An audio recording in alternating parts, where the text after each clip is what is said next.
کہیں گی آپ وہی سزا اس مجرم کو دی جائے گی. جو کون تھا اس وقت کا حاکم وقت؟ سوچیں, مجرم بھی کوئی اور نہیں تھا, اتنا بڑا حاکم وقت, مطلب مجھے تو یقین ہی نہیں آ رہا کہ اس طرح کے لوگ بھی ہوتے تھے. اچھا ناظرین, اس بوڑھی خاتون نے جب یہ دیکھا کہ بادشاہ نے خود اپنے آپ کو کٹہرے میں کھڑا کر دیا تو کہا کہ ایسا بادشاہ پھر کہاں ملے گا جو اپنی ہی سلطنت میں اپنے ہی خلاف مقدمہ چلانے کی باقاعدہ کھلی چھوٹ دے دے, اجازت دے دے, اور وہ بھی اس غلطی کے لیے جو اس نے جان بوجھ کر نہیں کی. اس بڑی خاتون نے آپ کو پتہ ہے کیا کہا؟ اس نے کہا کہ آج سے قطب الدین میرا بیٹا ہے اور میں اپنے بیٹے کو معاف کرتی ہوں. قاضی نے قطب الدین کو بھی بری کیا اور اس موقع پر اس کا یہ کہنا تھا کہ اگر تم نے عدالت میں ذرا بھی اپنی بادشاہت دکھائی ہوتی تو میں تمہیں اس بوڑھی عورت کے حوالے سے نہ کرتا بلکہ خود ہی آپ کو سخت سے سخت سزا دے دیتا. اس پر قطب الدین نے اپنی کمر سے خنجر نکال کر قاضی کو دکھاتے ہوئے کہا کہ اگر تم نے مجھ سے مجرم کی طرح رویہ نہ اختیار کیا ہوتا اور میری بادشاہت کا خیال کیا ہوتا تو میں تمہیں اسی خنجر سے موت کے گھاٹ اتار دیتا. تو ناظرین, مسلمانوں کی 800 سالہ کامیاب حکومت کا ایک اہم ترین راز یہ تھا جو میں نے آپ کے ساتھ شیئر کیا, یعنی احساس ذمہ داری. حاکم وقت یہ جانتا تھا کہ وہ حاکم ہے, لیکن حاکم ضرور ہے لیکن قانون سے بالاتر ہرگز نہیں ہے. حاکم وقت کو احساس تھا جرم ایک عام آدمی سے ہو یا پھر بادشاہ سے, سزا سب کے لیے ایک ہے, قانون سب کے لیے ایک ہے. حاکم وقت پر یہ ذمہ داری تھی کہ وہ خود کو قانون کے حوالے کر کے ایک ایسی مثال قائم کرے جس کی وجہ سے معاشرہ مضبوط سے مضبوط تر ہوتا چلا جائے, عوام کو قانون اور عدالت پر اعتماد ہو. قطب الدین نے احساس ذمہ داری کی اور وہ مثال, اگر میں کہہ دوں کہ ایسی مثال قائم کر دی کہ اس بوڑھی خاتون نے اس کو معاف کر دیا, بہت بڑی بات ہے ہسٹری میں. ابھی کبھی آپ سوچ سکتے ہیں کہ ایسا ہو سکتا ہے. دوسری جانب عدالت اور قاضی کو اپنی ذمہ داری کا احساس تھا. قاضی جانتا تھا کہ جو سامنے کھڑا ہے وہ کون ہے؟ بادشاہ ہے, حاکم ہے اس وقت کا, لیکن ایک مجرم ہے. اور قاضی نے اس کیس کو دیکھا, فیصلہ کیا, اور یہ بہت بڑا راز تھا 800 سال تک کامیاب حکومت کرنے کا. اچھا ناظرین, ہمارے ملک کی بات کرتے ہیں, پاکستان کی. ہمارے ملک کا نام کیا ہے؟ اسلامی جمہوریہ پاکستان. یہ واحد اسلامی ایٹمی قوت ہے. ہونا تو یہ چاہیے تھا میرے مطابق, بلکہ آپ لوگوں کے مطابق بھی, کہ ہم ایسے واقعات, ایسی مثالوں سے سبق سیکھتے اور اپنے معاشرے میں بھی ایسی ہی مثالیں قائم کرتے تاکہ عوام کو قانون, عدالت, حکومت پر بھروسہ ہوتا, حاکم وقت پر بھروسہ ہوتا, معاشرہ ترقی کرتا, معاشرے میں امن ہوتا. لیکن ہمارے ملک کے قیام کو 70 سال سے زائد ہو گئے, 7 ڈیکیڈز ہو چکی ہیں. ہمارے ملک میں بھی کئی قطب الدین آئے, لیکن ہمارے ملک میں جتنے بھی قطب الدین آئے, یعنی حکمران آئے, اپنے وقت کے بادشاہ حاکم آئے, انہوں نے قانون کو اپنا غلام اور عدالت کو کیا بنا لیا؟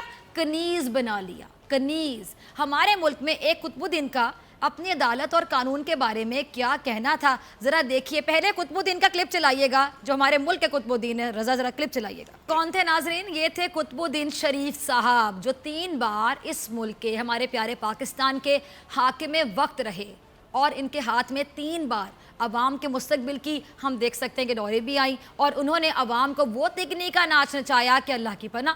یہ قطب الدین جن کا نام نواز شریف ہے, جن کے ہاتھ میں عوام کے مستقبل کی ڈوریں تھیں, یہ صاحب 3 بار حاکم وقت رہنے کے باوجود آج تک نہ کوئی ایسا قانون کا نظام دے سکے جہاں پہ ایک عام آدمی کے ساتھ جو سلوک ہوتا ہے وہی ان کے ساتھ ہو, نہ ایسا کوئی ہاسپٹل دے سکے, کوئی ایسا اسپتال نہیں دے سکے کہ جہاں نواز شریف کا علاج ہو وہیں پر ایک عام آدمی کا علاج ہو, نہ ایسا کوئی ایک تعلیمی ادارہ دے سکے کہ جہاں نواز شریف کے بچے تعلیم حاصل کریں اور ایک عام آدمی کے بچے بھی وہیں پہ تعلیم حاصل کریں, نہ وہ غذا فراہم کر سکے جو ایک عام آدمی بھی کھا لے اور نواز شریف اور اس کی اولاد بھی کھا لے, نہ ایسی کوئی سہولت دے سکے تینوں ادوار میں جس کا فائدہ یہ خود بھی اٹھا سکیں اور عام آدمی تو بہت دور کی بات.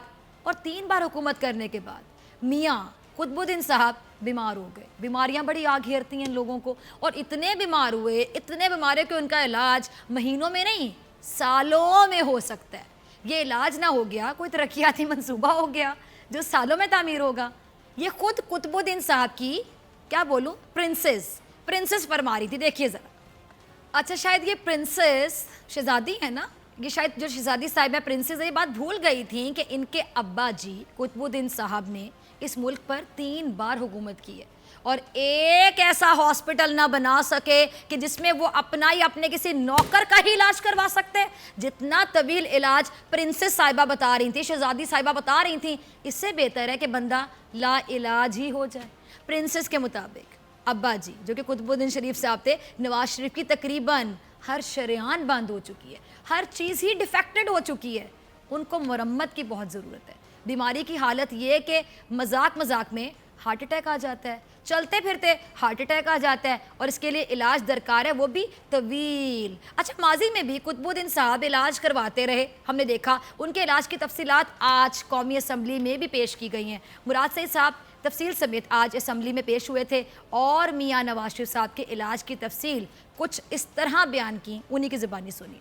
یہ تھے ماضی کے قطب الدین شریف صاحب جو علاج کرائیں تو میرے اور آپ کے پیسوں سے, یعنی ہمارے پیسوں سے. جو دعوتیں اڑائیں تو میرے اور آپ کے یعنی ہمارے پیسوں سے. جو اپنے گھر کی فینسنگ کرائیں تو میرے اور آپ کے یعنی ہمارے پیسوں سے.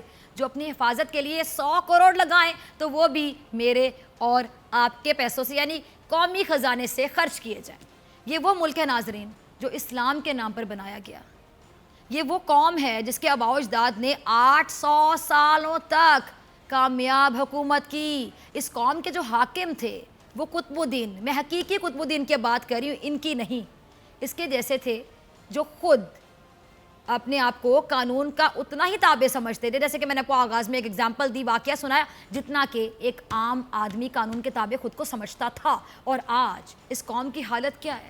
اس قوم کی حالت یہ کہ بتائی بھی نہیں جاتی. آج اس قوم کی حالت یہ ہو گئی ہے کہ اس پر حکومت کرنے والے اپنا علاج, اپنے جانوروں کا کھانا, اپنے دورے اس قوم کے پیسوں پر کرتے ہیں.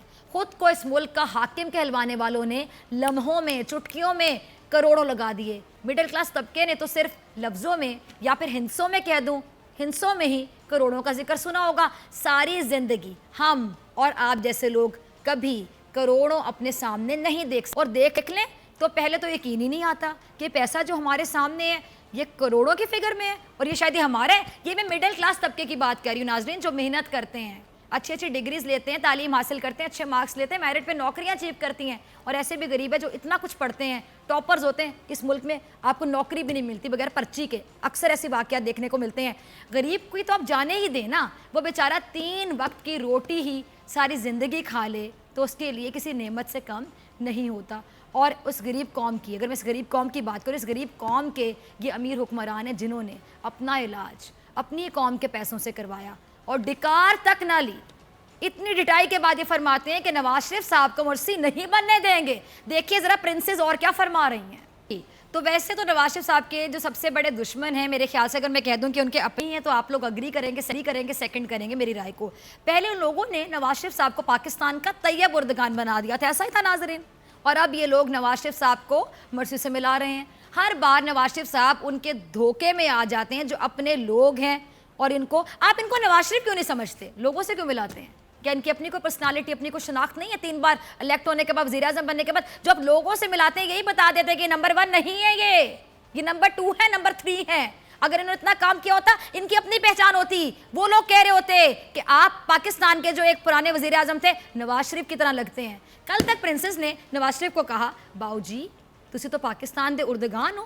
طیب اردگان نے 30 سیکنڈ کی ویڈیو بنائی ہے, اور عوام جو تھی وہ ٹینکوں کے آگے لیٹ گئے تھے اس 30 سیکنڈ کی ویڈیو کے بعد, اور تسی صرف 13 سیکنڈ کی ویڈیو بنا لو. عوام کو بلاؤ, عوام تو ہوائی جہاز کے آگے بھی لیٹ جائیں گے آپ کے کہنے پہ. نواز شریف صاحب نے پرنسس کی باتوں میں آ کر 13 سیکنڈ نہیں 13 گھنٹوں کے جلسے کر ڈالے. گلا سوکھ گیا ان کا بول بول کر. لیکن جب پاکستان کا یہ طیب اردگان قطب الدین میاں نواز شریف اپنی پرنسس مریم نواز کے ہمراہ لندن سے پاکستان آیا تو دور دور تک کوئی پوچھنے والا نہ تھا. یہاں تک کہ قطب الدین کے بھائی صاحب بھی موجود نہیں تھے. پھر قطب الدین صاحب کو پورے پروٹوکول کے ساتھ ان کی منزل یعنی جیل پہنچا دیا گیا. اور جو نواز شریف صاحب فرماتے رہے کہ وہ سزا ملنے کے بعد ضمانت نہیں لیں گے, وہ عدالت سے کسی قسم کا کیا کہتے تھے ریلیف نہیں مانگیں گے. آج ان کی بیٹی یہ شہزادی پرنسس مریم نواز صاحبہ فرما رہی ہیں کہ نواز شریف کو رہا کرو, اس کے علاج کے لیے برسوں درکار ہیں اور اس کو باہر نکالو، کیونکہ شاید مریم نواز صاحبہ کو یہ خطرہ لاحق ہو چکا ہے کہ چچا جان ڈیل نہ کر لیں اور قطب الدین صاحب جیل میں ہی رہ جائیں گے۔ اس لیے مریم نواز صاحبہ اپنے چچا کے ہی خلاف ہو گئیں اور چچا کے مساق معیشت کو ہی مسترد کر دیا۔ اسی لیے انسان کو فیملی پالیٹکس سے ذرا دور رہنا چاہیے۔ اچھا، ایک تو یہ پورا خاندان ناظرین سیاست میں ہے، اوپر سے گھر کے اندر کی سیاست الگ، اور ہم جیسے نارمل لوگ جو کسی کھاتے میں نہیں ہوتے، اپنے کام سے کام رکھتے ہیں، ان کے گھروں میں بھی چلتا رہتا ہے یہ کہ یعنی فیملی پالیٹکس ہر جگہ ہوتی ہے۔ اچھا، یہ تو پورا خاندانی پالیٹکس میں ہے اور ان کے ہاں کتنی سیاست ہوتی ہوگی، سوچ لیجیے ذرا، سوچ کر ہی کچھ عجیب سی فیلنگز آ رہی ہیں۔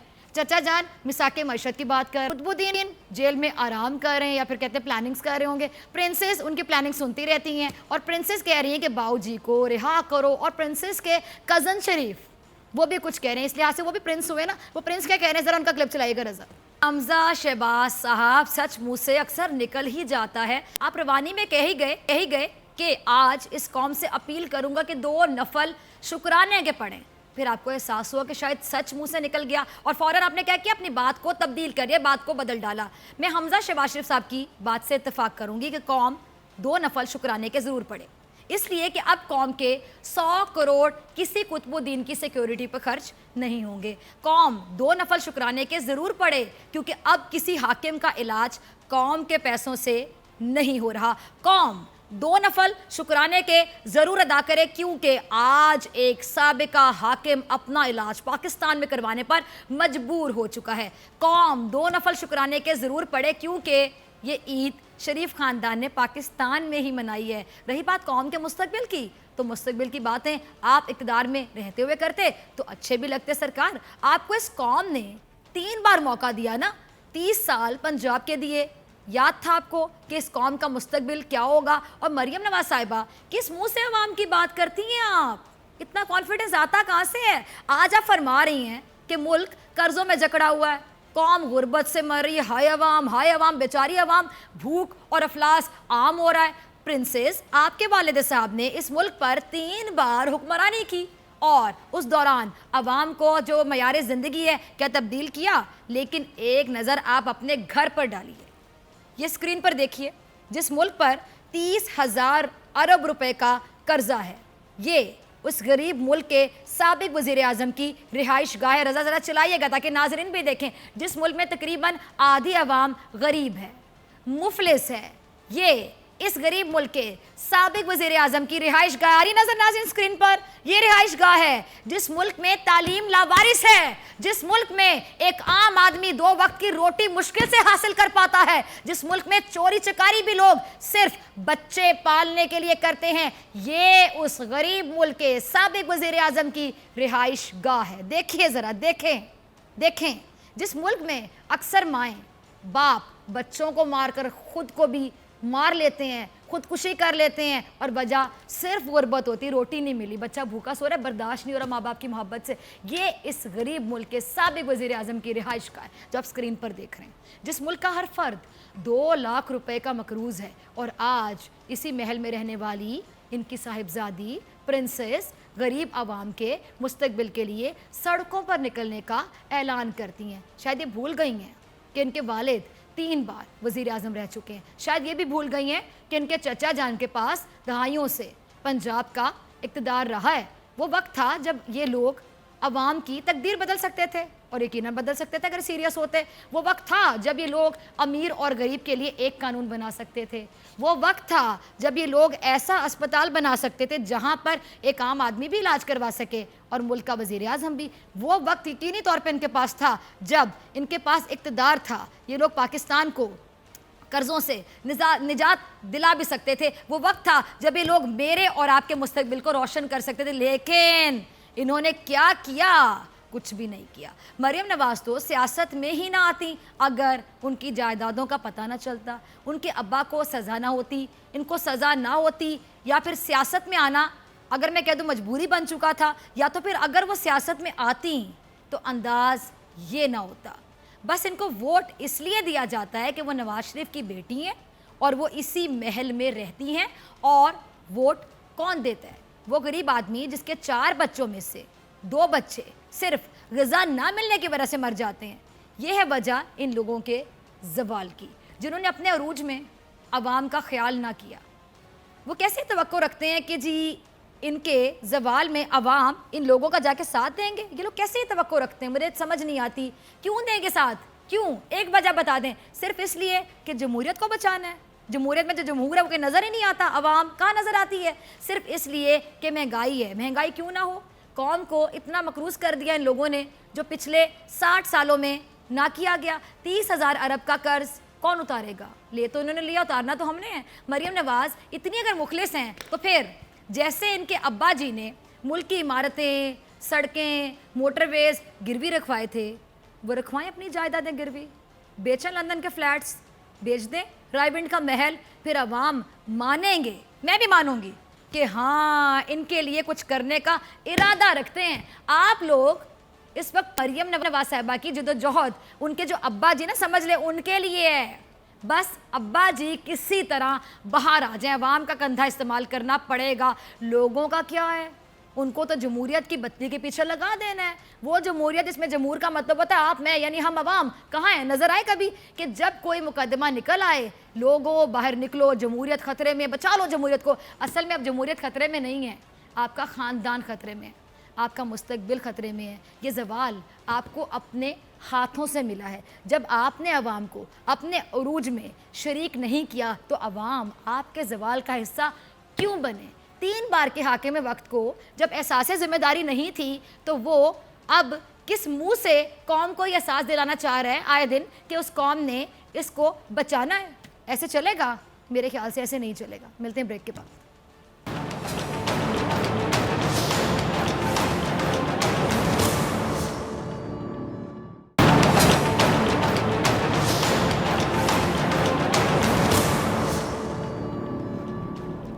ویلکم بیک ناظرین, آپ دیکھ رہے ہیں ایسے نہیں چلے گا. میں ہوں آپ کے ساتھ ڈاکٹر فضا اکبر خان. ناظرین بہت سی باتوں پہ دل چاہتا ہے کہ میں کھل کے کہہ دوں کہ ایسے نہیں چلے گا, ایسے نہیں چلے گا, ایسے نہیں چلے گا, کیونکہ ہم اس ایک آزاد ملک میں رہنے والے لوگ ہیں. ہمیں آزادی ہے اپنی رائے دینے کی, لیکن ساتھ ہی میں کہتی ہوں کہ آج ہی پروگرام میں نے کہا ہم اکثر کہتے ہیں کہ آزادی رائے کا بھی اتنا فائدہ نہیں اٹھانا چاہیے کہ آپ کچھ بھی کہہ دیں سوچے سمجھے بغیر. کسی کی تذلیل نہیں ہونی چاہیے, کسی کو ڈسکریس نہیں کرنا چاہیے, کسی کو کسی انکمفرٹیبل زون میں نہیں لے جانا چاہیے. اپنی بات آپ کہیں, کھل کر کہیں. اور بہت سی باتوں پر ہم تو کہتے ہیں اپنے پروگرام میں کہ ایسے بالکل نہیں چلے گا, ساتھ کوشش کرتے ہیں کہ سلوشن کی طرف جائیں کہ آخر کیسے چلے گا. ہمارے ملک کا ناظرین سب سے بڑا مسئلہ پتہ کیا ہے؟ آپ اپنے گھر سے شروع ہو جائیں, اپنے فرینڈ سرکل سے شروع ہو جائیں, یہ پولیٹیکل لیول پہ چلے جائیں, آپ کسی بھی لیول پہ چلے جائیں, ہم کیا کرتے ہیں کہ ہم کہہ دیتے ہیں کہ ایسے نہیں چلے گا. ہم پھر یہ نہیں بتاتے کہ آخر کیسے چلے گا. آپ پوائنٹ کو سمجھ رہے ہیں؟ یعنی ہم بحث کرتے ہیں, فار ایگزامپل بجٹ ہے, عوام کے اوپر بوم گرا دیا, عوام دوست بجٹ نہیں ہے, عوام دشمن بجٹ ہے, ارے ایسا بجٹ تو زندگی میں کبھی نہیں آیا, ارے عوام بیچاری عوام, مہنگائی میں پستی عوام, غربت میں پستی عوام, کیا بنے گا عوام کا. ایسا کہنے کے لیے آ جاتے ہیں ہمارے وہ سیاستدان جن کے لیے میں خود غرض کا لفظ یوز کروں. تمام جو ناظرین بیٹھے ان کے دل کو ٹھنڈ پڑے گی کہ ہمارے دل کی آواز فضا نے بول دی ٹی وی پر بیٹھ کے کہ ہاں یہ خود غرض لوگ ہیں. میں اعلان کہتی ہوں خود غرض ہیں جو عوام کا کندھا استعمال کرتے چلے آئے اتنے سالوں سے, اب بھی عوام کا کندھا استعمال کرنا چاہتے ہیں اپنی خود غرضی کے لیے. بات نہیں بتا رہے کہ کرنا کیا ہے, عوام کو بتا رہے کہ یہ کرنا ہے تاکہ عوام جو ٹرک کی بتی اس کے پیچھے لگ جائے. بیچاری معصوم عوام, عوام تو معصوم ہے, عوام بیچاری, کچھ ایسے عوام بھی ہمارے یہاں جو اتنی پڑھی لکھی نہیں ہے اور میں احترام کرتی ہوں لوگوں کا, وہ بیچارے معصوم ہیں, وہ ان کے پیچھے لگ جاتے ہیں, ان کی بات کے پیچھے لگ جاتے ہیں صرف اس لیے کہ ان کے مسئلے حل ہو جائیں. ان کی معصومیت کے لوگ کس طرح فائدہ اٹھاتے ہیں, تو کیا یہ خود غرض نہیں ہے؟ کیا میں غلط کہہ رہی ہوں؟ 110% یہ لوگ خود غرض ہیں. ان لوگوں کے حوالے سے میں بات کرنا چاہ رہی ہوں. آئے دن کہتے ہیں کہ بجٹ ایسے بنا دیا, بجٹ ایسے بنا دیا. آپ بتائیں نا کہاں پیسہ رکھ دیا زیادہ, اس کو نکال کے کہاں لگانا چاہیے تھا. سجیشن کون دیتا ہے؟ یہاں پہ سولوشن کوئی نہیں بتاتا. یہاں پہ مسئلہ بتایا جاتا ہے, مسئلے کا حل نہیں بتایا جاتا ہے. ہم دیکھتے ہیں پارلیمنٹ جہاں پہ یہ لوگ بیٹھے ہیں جا کے, جن کو الیکٹ کیا آپ لوگوں نے, ہم لوگوں نے ووٹ دے کے, یہ جاتے ہیں الیکٹ ہو کر عوام کے اعتماد کا ووٹ لے کے, وہاں جا کے کیا کرتے ہیں, عوام کے اعتماد کی دھجیاں اڑا دیتے ہیں. کیا میں غلط کہہ رہی ہوں؟ عوام بتائیں کیا یہ آپ کے ساتھ آپ کے جو دیے ہوئے ووٹ ہیں, آپ کا جو اعتماد ہے, جو آپ لوگوں کا ٹرسٹ لیول ہے, جو آپ لوگوں کی ایکسپیکٹیشنز ہیں, آپ لوگوں کے ساتھ کیا یہ لوگ نہیں کھیل رہے؟ وہاں پارلیمنٹ میں جاتے ہیں, اکثر ہم دیکھتے ہیں وہاں کیوں گئے ہیں یہ لوگ؟ لیجسلیشن کرنی ہے, قانون سازی کرنی ہے, پاکستان کی بہتری کے لیے بات کرنی ہے, پاکستان کے عوام کے مستقبل کی بہتری کے لیے ڈیسیژنز لینے ہیں, فیصلے لینے ہیں. وہاں پہ ہوتا ہے کہ بحث شروع ہوتی ہے بہت سے لوگ ایسے تو وقت ضائع کرنے کے لیے جاتے ہیں جب ان کو فیل ہوتا ہے کہ بس اب ہم تھک گئے ہیں, ہم اتنی دیر سے زیادہ ان کرسیوں پہ بھی نہیں بیٹھ سکتے, اٹھتے ہیں واک آؤٹ کر جاتے ہیں, وہ بھی اس لیے کہ ہماری مرضی کے مطابق, ہماری منشا کے مطابق یہ بات ڈسکس نہیں ہو رہی. دس از ناٹ دی وے. اس طرح ہم کسی حل کی طرف نہیں جائیں گے. اور تو اور پارلیمنٹ میں کیا ہوتا ہے, آپ نے کبھی سنا ناظرین کہ کسی کو ایک گرفتار کیا جاتا ہے یا کسی کو پوچھ گچھ کے لیے اپنے ساتھ لے جایا جاتا ہے, کسی کی تفتیش کی جاتی ہے, انویسٹیگیشن کہہ لیں, اور انویسٹیگیشن کے دوران وہ شخص خود آتا ہے, اس کو وکیل کی بھی ضرورت نہیں ہے بھائی, وہ پارلیمنٹ کے فلور کو یوز کرتا ہے, پارلیمنٹ کے فلور پر آ کے کھڑا ہوتا ہے, خود اپنی وکالت کرتا ہے. سمجھ گئے میں کیا کہنا چاہ رہی ہوں؟ نیب زدہ لوگ کیا بہت اچھا کام کیا تھا تو نیب تحقیقات کر رہی ہے؟ کیا کیا تھا؟ کوئی بہت بڑا کام کر دیا تھا پاکستان کے لیے, پاکستانیوں کے لیے, قوم کے لیے, یا پھر انسانیت کے لیے, کہ جس کے لیے نیب نے کہا آئیے آپ کو پھولوں کے ہار پہنانے ہیں؟ یقینی طور پہ غلط کیا تو انویسٹیگیشن ہو رہی ہے, تحقیقات ہو رہی ہے, پھر ثابت ہوگا جرم تو ہم ان کے بارے میں بات کر لیں گے. جب تک ثابت نہیں ہوتا تب تک جتنا ہے ہم اس کے بارے میں بات کر رہے تھے. ایک ایسا بندہ جو اپنے کسی غلط کام کی وجہ سے, کسی کرپشن کی وجہ سے آپ تحقیقات بھگت رہے ہیں, آپ انویسٹیگیشن کا سامنا کر رہے ہیں, آپ آتے ہیں ایک پروڈکشن آرڈر کے نام پر پارلیمنٹ کے فلور پر آتے ہیں, خود اپنا مقدمہ لڑتے ہیں. کیا وہ پارلیمنٹ کا فلور ان نیب زدہ لوگوں کے مقدمات لڑنے کے لیے؟ کیا ہم نے ووٹ دے کے ان لوگوں کو وہاں اس لیے بھیجا کہ جس میں نیب کا کوئی مقدمہ چل رہا ہے, کوئی کیس چل رہا ہے, تحقیقات چل رہی, وہ آئے اور آ کے ایک تو نیب کے خلاف دھواں خطاب کرے, نیب کے چیئرمین کے خلاف دھواں خطاب کرے, اور پھر اپنے آپ کو ڈیفینڈ کرے, اپنی صفائی دے, بتائے کہ میں کتنا نیک ہوں, کتنا پارسا ہوں, کتنا معصوم ہوں, کتنا انوسنٹ ہوں؟ کیا اس لیے ہم نے پارلیمنٹ کا فلور ان لوگوں کو دیا ہوا ہے؟ اور دیکھیں جی, اسٹیٹ میڈیا کوریج کرتا ہے, ظاہری بات ہے کرنی بنتی ہے, غلط بات نہیں ہے, پھر باقی میڈیا بھی کٹ کرتا ہے. ان کا جو نیب زدہ بندہ ہے وہ کھڑا ہو کے جو اپنی وکالت کرتا ہے وہ پوری دنیا میں نشر ہو رہی ہوتی ہے. سوچیں کہ اس کی 5 انگلیاں گھی میں ہیں, کہ ایک تو وہ تحقیقات میں تعاون نہیں کر رہا, ریمانڈ کیوں ملتا ہے؟ تحقیقات میں وہ تعاون نہیں کر رہا. دوسرا وہ کیا کر رہا ہے کہ وہاں پہ کھڑا ہو کے نہ صرف اپنی جو وکالت ہے اس کی کر رہے ہیں, بلکہ ایسے لوگوں کی, یہاں پر ہم نے دیکھا کہ ایسے لیڈران ہیں یہاں پہ جو وہاں پہ جا کے پروڈکشن آرڈرز جو ہیں ان کے باتیں کرتے ہیں. اچھا خود لوگ ایسے ہوتے ہیں جیسا خواجہ سعد رفیق ہیں, شہباز شریف صاحب ہیں, جو خود مقدمات کو فیس کریں, جو خود اپنی وکالت کرتے ہیں. پھر کچھ ایسے لوگ ہیں جو کہ بڑے بڑے لیڈران ہیں, پارٹیز کے چیئرمین ہیں, وہ کھڑے ہو کے ان لوگوں کی وکالت کرتے ہیں جو کہ کیا ہیں, نیب زدہ سے بڑا ورڈ میں بولوں گی, جو کہ غدار ہیں.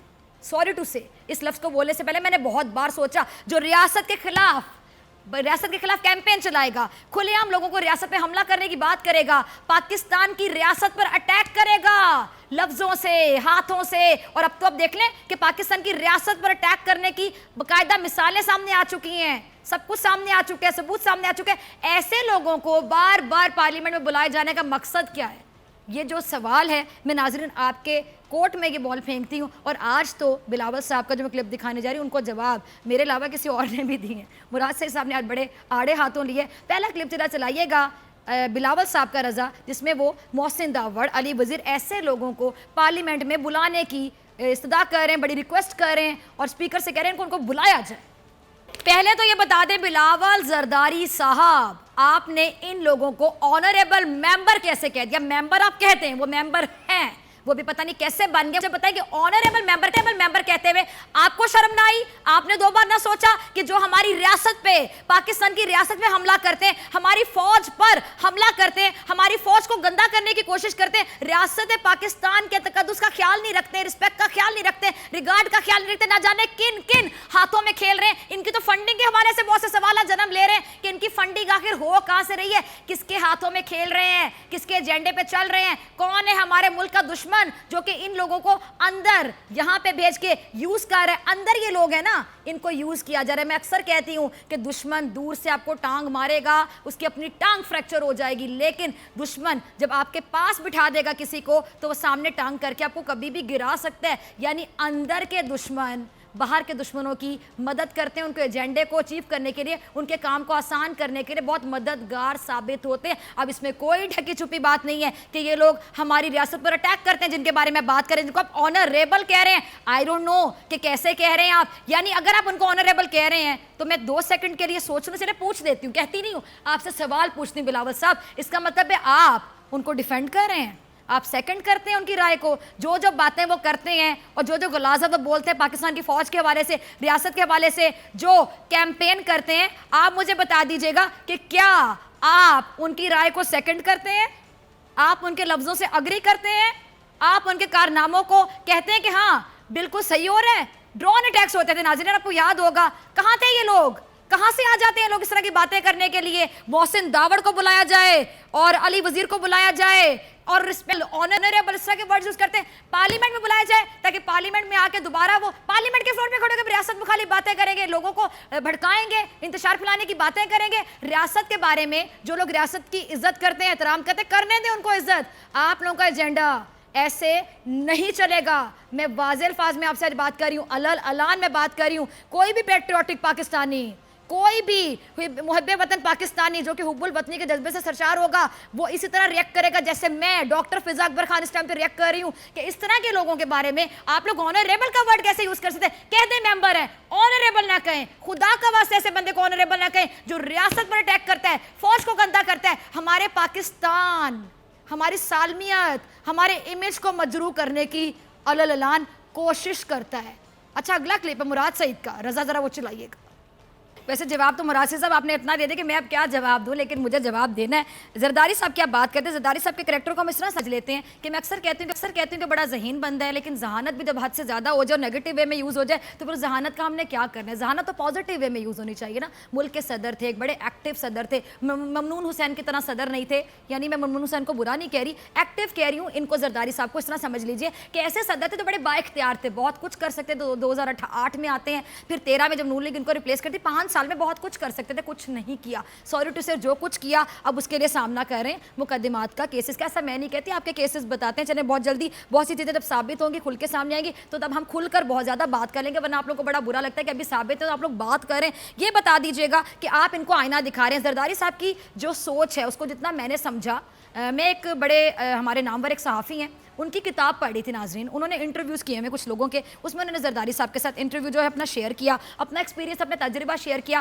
اس میں وہ بڑی پیاری بات بتا رہے تھے جو میں پڑھ رہی تھی کہ آپ کو یاد ہے احتساب سیل ایک بنا تھا جب نواز شریف صاحب آئے تھے وزیر اعظم بن کے دوسری بار 97 میں, اور سیف الرحمان, سینیٹر سیف الرحمان کسی تعارف کے محتاج تھے, ابھی بھی قطر میں بہت سی رسپانسبلٹی سنبھالتے رہے نواز شریف صاحب کے کہنے پر, یعنی منظور نظر ہے, بہت سے کام کیے ان کے لیے. ایک تو مجھے دکھ ہوتا ہے جب یہ کہتے ہیں کہ مشرف صاحب نے نیب بنایا تھا. ارے احتساب سیل نواز شریف صاحب کے دوسرے دورے حکومت میں بن چکا تھا, اس کا نام آپ چینج کر کے ایکس کر دیں, وائی کر دیں, زیڈ کر دیں, ABCD کر دیں, کیا فرق پڑتا ہے. وہ احتساب سیل تھا جہاں پہ احتساب ہوتا تھا, یہ لوگ مان چکے ہیں, باتیں آن ریکارڈ ہیں, اور اس کا احتساب ہوتا تھا جس میں جرم نہیں کیا ہوتا تھا, اس کا احتساب ہوتا تھا جو آپ کی آنکھوں کو چبھتا تھا, اس کا احتساب بہت جلدی ہوتا تھا. ورنہ بہت سے جو مجرم ہیں, یہ نہیں کہ اس نے جرم نہیں کیا تو جرم بھی کیا ہوتا ہوگا, بہت سے مجرم ایسے ہوتے ہیں جن کا احتساب نہیں ہوتا تھا. کیوں؟ کیونکہ وقت کے منظور نظر ہوتے تھے. اب وہ جو احتساب سیل تھا اس کا نام آگے جا کے اب نیب کر دیں, کچھ بھی کہہ دیں, پہلے تو یہ کلیئر کر لیں کہ نیب مشرف صاحب کی جو ایجاد کردہ چیز نہیں تھی, وہ پہلے احتساب سیل بن چکا تھا جس کو ہیڈ کر رہے تھے